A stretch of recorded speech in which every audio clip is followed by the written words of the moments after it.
प्रितीच्या भाव भयणीनो तुमकां सगळ्यांक देव बरो दीस दिवं म्हणटा.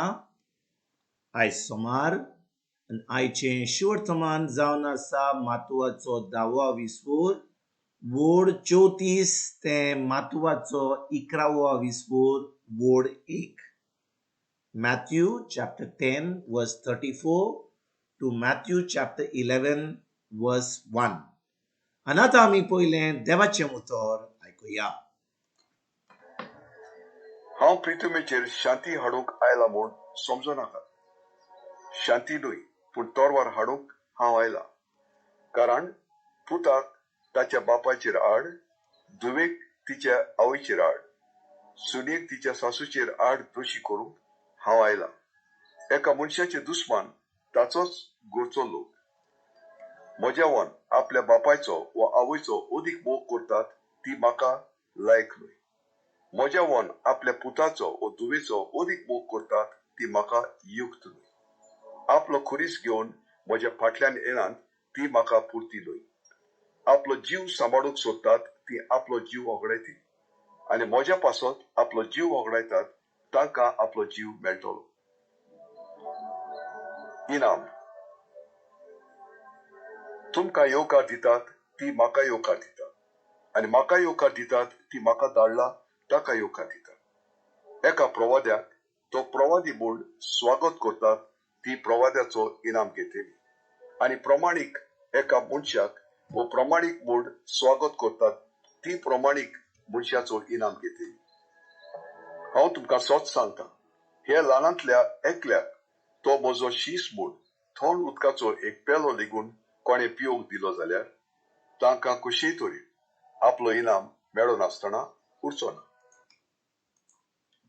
आपल्या 12 शिसांक उपदेश दिवन सोंपयल्या उपरांत जेजू ताच्या हेरा नोगरांनी शिकोवन दिवंक आनी प्रवचन करूंक थंय थान वचूंक भायर सरलो.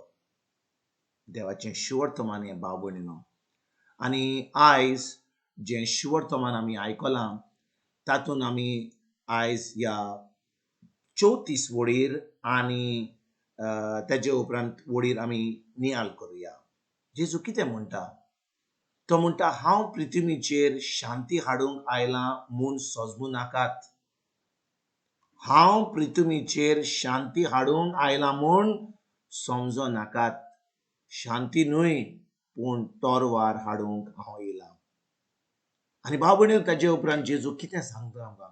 तो म्हणटा, पूत आपल्या बापायचेर आड वेतलो, धूव आपल्या आवयचेर आड वेतली, सून आपल्या सासूचेर आड वेतली, आनी ती दोशी करूंक तो म्हणटा हांव येयला. आनी त्या फुडें कितें म्हणटा? एका मनशाचो दुस्मान तांच्योच घराचो लोक आसतलो. भाव भयणीनो, आमी जेन्ना ही उतरां आयकता आनी आमी जाणो की जेजू जावन आसा शांतीचो राजा, he is the prince of piece.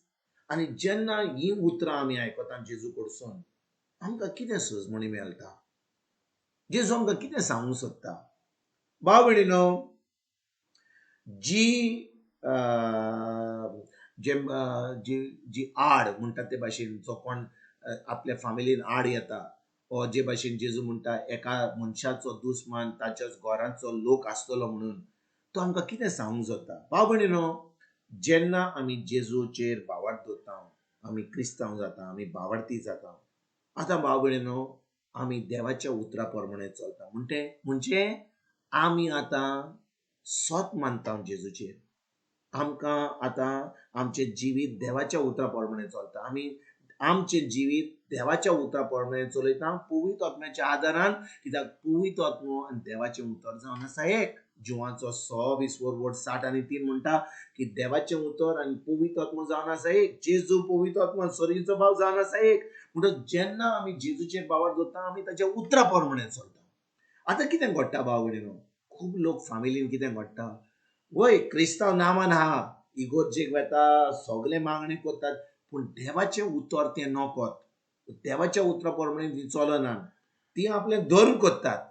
आतां कितें घडटा? एका फामिलीन एकलो देवाच्या उतरा प्रमाणे चलता आनी एकलो जो फामिलीन आसा तो धर्म करता म्हणजे धर्मा भशेन तो मागणी करता सगळें जें देवस्थान आहा तें करता पूण उतर ताका नाका उतरा प्रमाणे चलोंक नाका आतां कितें घडटा भाव भयणीनो जो कोण आतां त्या उतरा प्रमाणे चलता ताका आतां जो उतरा प्रमाणे चलना तांचे भितर तो द्वेश जाता तांच्या मदें धुमाळो जाता कित्याक जो कोण देवाच्या उतरा प्रमाणे चलना ती म्हणटात म्हाका उतर कित्याक जाय हांव इगोर्जेक वेता हांव मिसाक वेता हांव तिर्स करता हांव मागणें करता हांव नवेना करता म्हाका तें उतर नाका तें उतर तुमी ते प्रिचरांक करूं न्ही ते बिलिवरांक करूं न्ही ते प्रोटेस्टंट लोकांनी करूं न्ही आमकां उतर नाका आनी त्या उपरांत कितें घडटा बा म्हणून जो कोण उतरा प्रमाणे चलता कित्याक जेजून आमकां सांगलां आमी ताच्या उतरा प्रमाणे चल्लो जाल्यार आमी ताजे शीश जातले those who believe in me those who live by the word are my disciples म्हणून भाव भयणीनो जेजू आमकां फुडें कितें सांगता जुवाचो 8वा 20वो बोडटीस तो म्हणटा तुमकां स्वत कळोन येतलें आनी स्वत तुमकां स्वतंत्र करतलें म्हणजे भाव भयणीनो जेजू म्हणटा ताचें उतर जावन आसा स्वत जे आमच्या जिवितान आमी घडटा आमी कितल्यो वस्तू करता ते स्वत न्हय जेन्ना कोण आमकां रिपोर्ट येता की देवतारान सांगलें आमी मोत्तेले म्हणून आमकां कितें पिड्या जाल्या म्हणून ते स्वत न्हय देवाचें उतर स्वत कित्याक ताच्या गायांनी आमची पेकोवणी जाल्या आमी फकत आर्गां वाकाणणी दिन वास दिवंक जाय आतां कितें घडटा भाव भयणीनो जो कोण देवाच्या उतरा प्रमाणे चलता जो देवाच्या उतराक रिगून रावता ताजें चिंतप ताजे कोन्यो ताजी उतरां संवसाराच्या लोकां भाशेन न्हय जो लोक धर्म करता ताचे भाशेनूय न्हय म्हणटच आतां कितें घडटा एका फामिलीन केन्ना कोण उतरान हा आनी दुसरो कोण उतरान ना जाल्यार तांचे मदें आतां कितें जाता तांचे मदें द्वेश जाता तांचे मदें कितें ती सजमणी जायना आनी जो कोण देवाच्या उतरान ना तो सदांच जो कोण देवाच्या उतरान हात तांचेर आड येतात आतां कितें घडटा जो कोण देवाच्या उतरान हा ताणें आतां कितें करूंक जाय ताणें मोगान चलोंक जाय कित्याक बाब म्हणून तिचो हांव चुकलां आनी तूं सारको हाय अशें भासाभास करूंक जायना कित्याक जो कोण देवाच्या उतरान हा हो देवाच्या उतराक स्वत मानता जेजूचो खरो पाटलावदार जाला जेजूचो शीश जाला ताणें आतां कितें करूंक जाय तें उतर जें काळजान हा तें उतर जें तांच्या भितर ताणें रिगून दवरलां त्या उतरा प्रमाणे चलोंक जाल्यार आमच्या मोगान चलोंक जाता पासियेंसान चलोंक जाता आमच्या दुसऱ्यांचेर आमच्या फामिलीन आड येवंक जायना कित्याक आमी खरेपणी भावार्थी आमी खरेपणी जेजू भाशेन चलता तर आयज बाब भयणीनो जेजू आमकां सांगूंक सोदता जेन्ना आमचो फामिली लोक आमचे आड येता आमचो फामिली लोक जेजू म्हणटा एका मनशाचो दुस्मान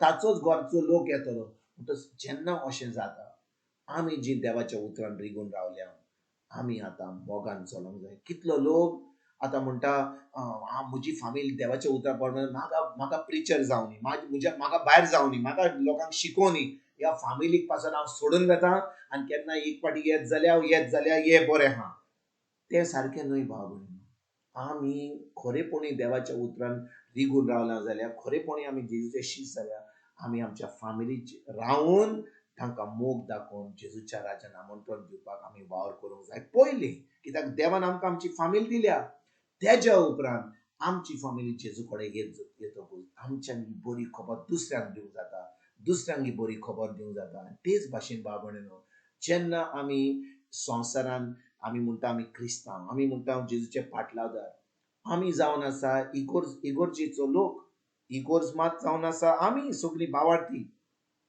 तर आमी आतां कितें करूंक जाय आमी फकत आमचे इगोर्जेन आमच्या कुटुंबांनी रावून आमी तितलेंच आमचें मागणें करूंक जाय आमकां देवान सांगलां वचून भायर सांगात दुसऱ्यांक बरी खबर दियात आनी जेन्ना आमी दुसऱ्यांक बरी खबर दिता भाव भयणीनो थंयचो लोक आमचेर आड येतलो द्वेश जातलो कित्याक ताका उतराची सजमणी ना पूण आमी खरेपणी मोगान चलत जाल्यार भावार्थान चलत जाल्यार आनी भावार्थान तांकां त्या उतराची सजमणी दीत जाल्यार मोगान दीत जाल्यार आमकां खूब लोक जेजूच्या राज्यान आमी आमंत्रण दिवपाक आमी पावतले हांव जेजूचें राज फुडें सरपाक आमी वावुरतले हांव आनी खरेपणी एक दीस हेंची आमी बरी फळां दिल्यान ताजो इनाम आमकां खरेंच मेवतलो जेजून आमकां सांगलां जेन्ना आमी ह्या संवसारान आसा आनी खरेपणी आमी ताजे चाकर जाल्या ताजे शीश जाल्या जेजू आमकां खरेपणी एक दीस इनाम दितलो जेन्ना आमी फळां दितले फळां कसलीं फळां जी तोखतात तसली फळां